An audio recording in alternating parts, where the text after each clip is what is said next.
పరిశుద్ధ గ్రంథంలో నుంచి కొన్ని మాటలు మనం చూద్దాము. మార్కు సువార్త 12వ అధ్యాయం 30వ వాక్యం 31 మనం చదువుకుందాం. ప్రియ దేవుని బిడ్డలారా, మరి ఈ రోజున ప్రభు మాట్లాడుతున్నటువంటి మాటలను బట్టి మార్కు సువార్త 12వ అధ్యాయం 30-31 చదువమ్మా. నీ పూర్ణ హృదయముతోను, నీ పూర్ణ ఆత్మతోను, నీ పూర్ణ వివేకముతోను, నీ పూర్ణ బలముతోను నీ దేవుడైన ప్రభువును నీవు ప్రేమింపవలెను. ఇది ప్రధానమైన ఆజ్ఞ. చదువు. రెండవది రెండవ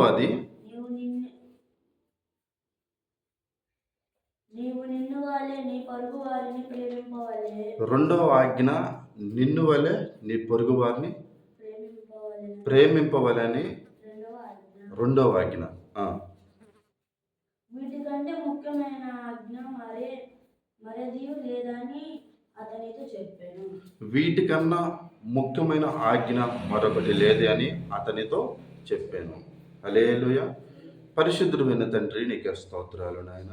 ఇదిగో ప్రభువా, మార్కు సువార్త 12వ అధ్యాయం 30-31 వాక్యంలో మీరు రాయబడినటువంటి తీరును బట్టి తండ్రి, నీకే స్తోత్రాలు నాయన.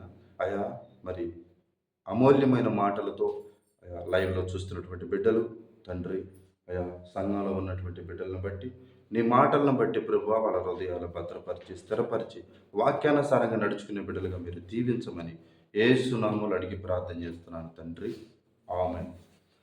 ప్రియ దేవుని బిడ్డలారా, మనం చూసుకున్నట్లయితే మరి మార్కు సువార్త 12వ అధ్యాయంలో పరిశుద్ధ గ్రంథంలో ఆదికాండం నుంచి ప్రకటన గ్రంథం వరకు పాత నిబంధన కానీ కొత్త నిబంధన కానీ మరి అన్నీ కూడా మనం చూసుకున్నట్లయితే ప్రియ దేవుని బిడ్డలారా, ప్రధానమైన ఆజ్ఞ ఎక్కడ ఉన్నది, ప్రధానమైనటువంటి ఆజ్ఞ ఏంటి, చాలామంది ప్రజలకి ఈరోజు తెలియకపోవచ్చు. కానీ ప్రియ దేవుని బిడ్డలారా, ఇక్కడ రాయబడినటువంటి ఈ వాక్యాన్ని బట్టి ఏమిటంటే, మొదటగా ఆజ్ఞ ఏంటి అంటే, నువ్వు దేవుణ్ణి ప్రేమించాలి.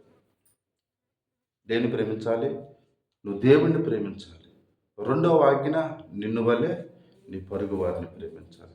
వీటికి మించినటువంటి ఆజ్ఞ మరొకటి లేదు. చాలా ఆజ్ఞలు ఉండి, చాలా నిబంధనలు ఉండి, చాలా దేవుడు మాటిచ్చున్నాడు.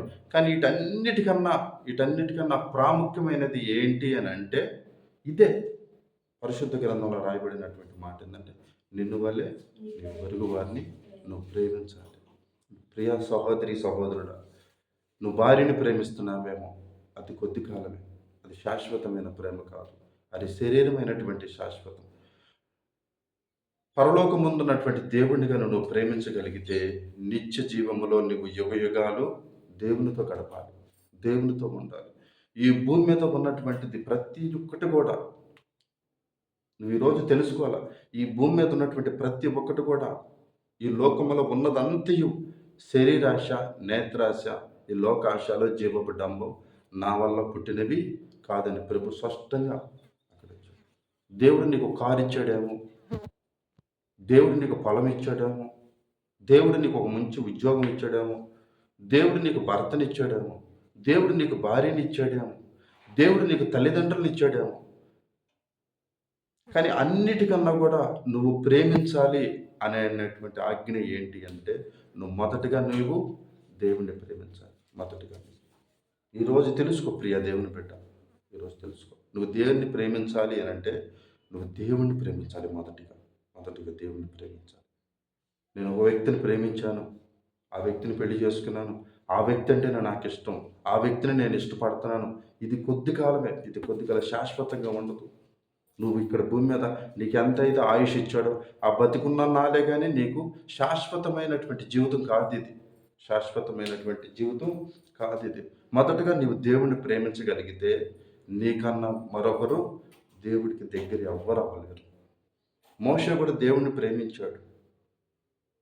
కానీ తను చనిపోయినప్పుడు పరలోకము నుండి దేవదూతలు వచ్చి తన సమాధి చేయబడింది. తనని సమాధి చేశారు మోషే. చనిపోయినటువంటి లాజర్ని నోటి మాటతో లేపగలిగినటువంటి దేవుడిని ఈరోజు నువ్వు నేను కలిగి ఉన్నావు ప్రియ దేవుని బిడ్డ. నీకు శ్రమలు వస్తున్నాయేమో, నీకు నిందలు వస్తున్నాయేమో, నీకు అవమానాలు వస్తున్నాయేమో, వాటన్నిటిని కూడా నువ్వు ఏం చేస్తావు అని అంటే తీసి పక్కన పడే. నా దేవుడిని బట్టి నేను ఎంత శ్రమైనా అనుభవిస్తాను. నా దేవుడిని బట్టి నేను ఎలాంటి బలమైనటువంటి శ్రమ వచ్చినా నేను ఎదుర్కొంటా. నా దేవుడికి తెలియకుండా ఏది కూడా నాకు రాలేదు అని నువ్వు కానీ ఈరోజు కానీ తెలుసుకోగలిగితే, ఈరోజు నువ్వు పాటించగలిగితే, ఈరోజు శ్రమను నువ్వు ఎదుర్కోగలిగితే దేవుడు నీకు నీ కుటుంబానికి ఎప్పుడు ఏబోవలే కంచి వేస్తాడు. హల్లెలూయా. మరి అలాంటప్పుడు ప్రియ దేవుని బిడ్డ నువ్వెప్పుడు ఏం చేయాలి? ప్రార్థనలో కలిగి ఉండాలి. ఎడతెగిన ప్రార్థనలో నువ్వు ఉండాలి. దేవుని మాటకు నువ్వు లోపడాలి.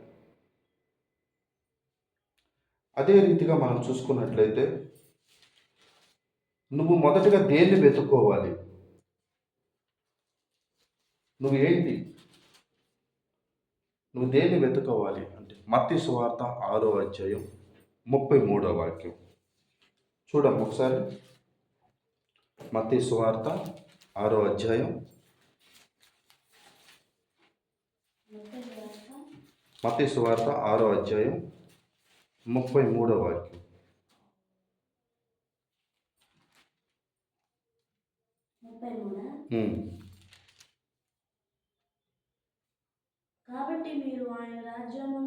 కాబట్టి మీరు ఆయన రాజ్యమును నీతిని మొదట మీరు వెతుకుడి.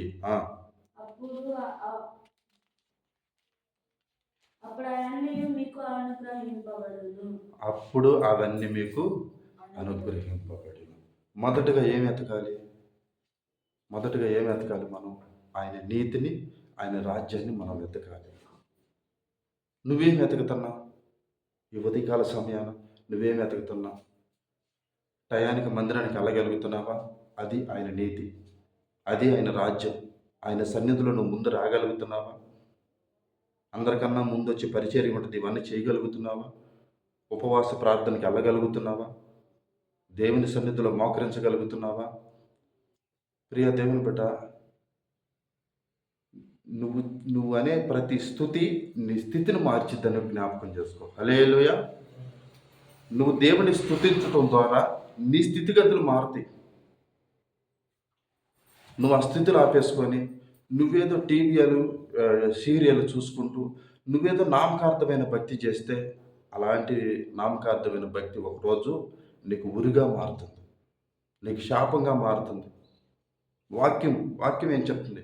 నీతిమంతుడు విడవబడతాం కానీ వాళ్ళ సంతానం భిక్షమెత్తట నేను ఎప్పుడు కూడా చూచి ఉండలేదు. ప్రియ దేవుని బిడ్డలారా, ఇవాళ చాలామంది దేనికో వెతుక్కుంటా ఉన్నారు. ఈరోజు నువ్వేం వెతుకుతావు? ప్రభు నీతిని, ఆయన రాజ్యాన్ని నువ్వు వెతకగలిగితే నువ్వు దేవుడు అనుగ్రహించింది ప్రతీది కూడా ఇది దేవుడి వల్ల పుట్టినదా, ఈ లోకంలో పుట్టినదా, ఇది నేను వెతుక్కోవచ్చా, దీన్ని విడిచిపెట్టాలా అనే దాని మీద నువ్వు కానీ చూసుకోగలిగితే ప్రియ దేవుని బిడ్డలారా, అమ్మవాకు వలె నువ్వు నీ కుటుంబం చాలా ఉన్నతమైన స్థాయిలో మీరుంటారు. హల్లెలూయా. సొదొమ పట్టణం ఏ రీతిగా పాడైపోయింది? అక్కడంతా విచ్చలవిడి జీవితానికి అలవాటు అయిపోయారు ప్రజలు, వ్యభిచారానికి అలవాటు అయిపోయారు. కానీ దేవదూతలనే అక్కడ వ్యభిచారం చేయడానికి, వాళ్ళతో లైంగిక సంబంధం పెట్టుకోవటానికి లోతు దగ్గరకు వచ్చి, తన కుటుంబంలోకి వచ్చి, తన ఇంట్లోకి వచ్చి తలుపులన్నీ కూడా పగలగొట్టి తన మీద తిరుగుబాటు చేశారు ఆ ప్రజలు అక్కడ సొదొమ పట్టణంలో. ఎవరు కనపడలే దేవుడికి. చాలామంది దేవుడికి అసలు కనపడలా, అక్కడ నీతిమంతులు కనపడలా. ప్రభు దేవదూతలను పంపించాడు పరలోకం నుంచి. ఆ పట్టణం అంతా అగ్ని గంధకాలతో నింపి ఆ పట్టణం అంతా పాడు చేయమని పంపించేశారు. ఒక లోతు మాత్రమే అక్కడ నీతిమంతుడిగా కనపడ్డాడు.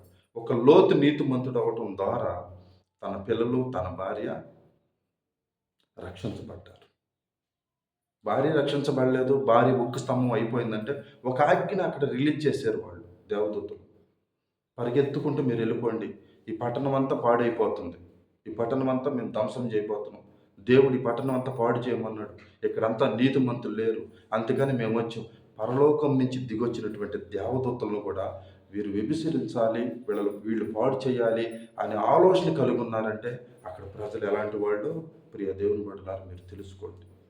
మీరు తెలుసుకోండి ఎలాంటి వాళ్ళు. నేను మంచోడినే అని నువ్వు అనుకుంటావు. అలా భ్రమలో ఉంచుతాడు అపవాది. కానీ అలా కాదు, అలా కాదు. నీతిగా నువ్వు బతకాలి అని అంటే ప్రభు దగ్గరికి రావాలి. నీతిగా నువ్వు బతకాలంటే నువ్వు బాప్తిసం కలిగి ఉండాలి. నీతిగా బతకాలంటే పరిశుద్ధులతో నీవు సహవాసం కలిగి ఉండాలి. హల్లెలూయా. మరి ఇదే సొదొమ గొమొర్రా పట్టణం పాడైపోవటానికి అక్కడ నీతిమంతులు లేరండి. నీతిమంతులు లేరు. అంత నీతిమంతులే. అగ్ని గంధకాలతో ఆ ప్రజలంతా పాడైపోయి, ఆ ప్రజలంతా చనిపోయి, అక్కడ విచ్చలవిడి జీవితానికి అలవాటైపోయి, వీళ్ళంతా కూడా చెల్లాచెదరుగా చనిపోయినప్పుడు తన పిల్లల్ని తన భార్యని తీసుకొని పరిగెడతా ఉన్నాడు. సోయర్ అని ఒక ఊరుంది, అక్కడికి పరిగెడతా ఉన్నాడు లోతు. వెనక్కి తిరిగి మీరు చూడకుండా ఆ కనపడుతున్నటువంటి ఊరిలోకి మీరు వెళ్ళండి. అక్కడికి వెళ్ళి తలదాచుకోండి. అక్కడికి వెళ్ళి మీరు కాపాడండి. అక్కడికి వెళ్ళి మీరు రక్షించబడండి అని లోతుకి దేవదూతలు చెప్పినప్పుడు పిల్లల్ని తన కుటుంబాన్ని తన భార్యని తీసుకొని పరిగెడుతున్నప్పుడు ప్రియ దేవుని బిడ్డలారా అక్కడికి వెళ్ళిన తర్వాత వెళ్తానే ఉన్నారు. వాళ్ళు వెళ్తానే ఉన్నారు. వెనక్కి తిరిగి చూసింది భార్య. ఏమైపోయింది? ఒక్క స్తంభం అయిపోయింది. ఈరోజు ఇవాళ నువ్వు నేను దేవుడు ఒక మాట నీకు నాకు చెప్పినప్పుడు మనం వెనక్కి తిరిగి చూసేలాగా మనం ఉండకూడదు. సొదొమ గొమొర్రా పట్టణం ఎక్కడో దూరంగా అది కాలిపోతూ ఉంది. అది అగ్ని గంధకాలతో నింపబడిపోయింది. అదంతా పతనం అయిపోయే స్థితిలో ఉన్నప్పుడు కూడా నువ్వు వెనక్కి తిరిగి చూడటం వల్ల ఆ పట్టణం ఇంకా ఎప్పుడైతే దేవుని అగ్ని గంధకాలతో దిగుతున్నాయో అప్పుడు నువ్వు వెనక్కి తిరిగి చూడటం వల్ల నువ్వేమైపోయావు? ఉక్కు స్తంభం అయిపోయి ఈరోజు నువ్వు పాపంలో ఉన్నావేమో విడిచిపెట్టి దేవుడి దగ్గరికి వచ్చావు. వెనక్కి తిరిగి చూడమాకు. ఉక్కు స్తంభం అయిపోతావు నువ్వు వెనక్కి తిరిగి చూస్తే. అలాంటి పాపంలో నువ్వు తాగుతూ ఉన్నావేమో దాన్ని విడిచిపెట్టు. నువ్వు ఒకప్పుడు వ్యభిచారం చేస్తున్నావేమో దాన్ని విడిచిపెట్టు. ఈరోజు మళ్ళీ అటువైపు తిరగమాకు, అటువైపు చూడమాకు. ప్రియ సహోదరి సహోదరులు చూస్తున్నటువంటి మరి లైవ్లో ఉన్నటువంటి ప్రతి బిడ్డ కూడా నేను ఇదే ప్రార్థన చేస్తున్నాను. పాపాన్ని విడిచిపెట్టి మన పరిశుద్ధిని మనం కలిగి ఉన్నాము. దేవుని రాజ్యంలో మన స్థిరంగా ఉన్నాం. క్రమం తప్పకుండా ప్రతి ఒక్కరు కూడా మందిరానికి వెళ్ళండి. మీ సంఘాల్లో మీ సేవకుడికి మీరు లోపడమని యేసు నామములో అడిగి ప్రార్థన చేస్తున్నాను తండ్రి. అందరికీ వందనాలు.